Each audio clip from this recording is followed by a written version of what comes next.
ऐतिहासिक दिवस है। गुजरातभરના લોકો આ ઐતિહાસિક દિવસને જોઈ રહ્યા છે અને માણી રહ્યા છે।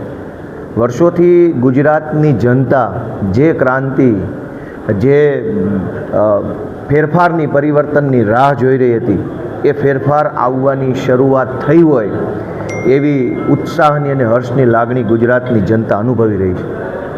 સાધારણ પરિવારમાંથી આવતો અને ગામડાનો એક ખેડૂતનો દીકરો ભારતના મહાન સંવિધાનની તાકાતથી અને લોકોના સહયોગથી ધારાસભ્ય બન્યો છે, એ વાતનો હરખ આજ ગુજરાતના એક એક વ્યક્તિના ચહેરા ઉપર દેખાઈ રહ્યો છે। આજે જ્યારે મારી ગુજરાતની વિધાનસભાના સભ્ય તરીકેની શપથવિધિ થવાની છે, એ વાતનો ઉત્સાહ ગુજરાતના ગામડા ગામડા સુધી પહોંચ્યો છે। એ બદલ હું ગુજરાતની સૌ જનતાનો ખૂબ ખૂબ આભાર વ્યક્ત કરું છું।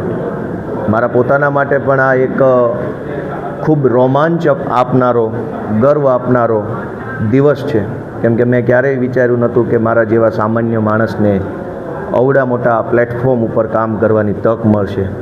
ગુજરાત વિધાનસભાની અંદર આપણા દેશના, આપણા રાજ્યના મહાન મહાન નેતાઓ, ક્રાંતિકારી નેતાઓએ પણ વિધાનસભા ગૃહને શોભાવ્યું છે, એની શોભા વધારી છે। એવા ગૃહની અંદર બેસવાની મને તક મળશે, એ માટે હું મારી જાતને ભાગ્યશાળી માનું છું। અમારા માનનીય નેતા શ્રી અરવિંદ કેજરીવાલજી, અમારા ગુજરાતના નેતા માનનીય શ્રી ઈશુદાનભાઈ ગઢવી, અમારા મનોજભાઈ સોરઠિયા, અમારી આખી ટીમ જે છેલ્લા ઘણા વર્ષોથી ગ્રાઉન્ડ ઉપર રહીને સંઘર્ષ કરે છે, લોકોના મુદ્દા ઉપર અવાજ ઉઠાવે છે, અને એક સપનું લઈને અમે બધા હાલતા હતા કે એક દિવસ આવશે જ્યારે ગુજરાતમાં બદલાવ આવશે, આમ આદમી પાર્ટીનો દબદબો આવશે। એ સપનું સાચું પડવાનું શરૂ થયું હોય એવું બધાને લાગી રહ્યું છે। ત્યારે હું અમારી આખી સમગ્ર ટીમ અને ઈશુદાનભાઈના નેતૃત્વમાં કામ કરતા એક એક કાર્યકર્તાને પણ હું આજે નમન કરું છું, એમનો આભાર માનું છું।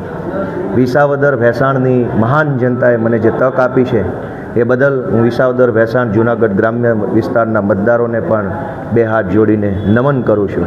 અને આ ઐતિહાસિક દિવસે, ઐતિહાસિક ક્ષણે હું આપણા ગુજરાતના લોકપ્રિય ખેડૂત નેતા સ્વર્ગસ્થ કેશુબાપા પટેલને પણ વિનમ્ર શ્રદ્ધાંજલિ અર્પણ કરું છું, એમને હું યાદ કરું છું અને પ્રાર્થના કરું છું કે કેશુબાપાએ ગામડું, ખેડૂત અને ખેતી માટે જે કાંઈ પોતાનું યોગદાન આપ્યું છે, એ રસ્તા ઉપર અમે ચાલી શકીએ। ગામડા માટે, ખેડૂત માટે, ખેતી માટે અને યુવાનો માટે અમે કંઈક સારું કામ કરી શકીએ, એવું ઈશ્વર અમને બળ આપે એવી પ્રાર્થના કરું છું।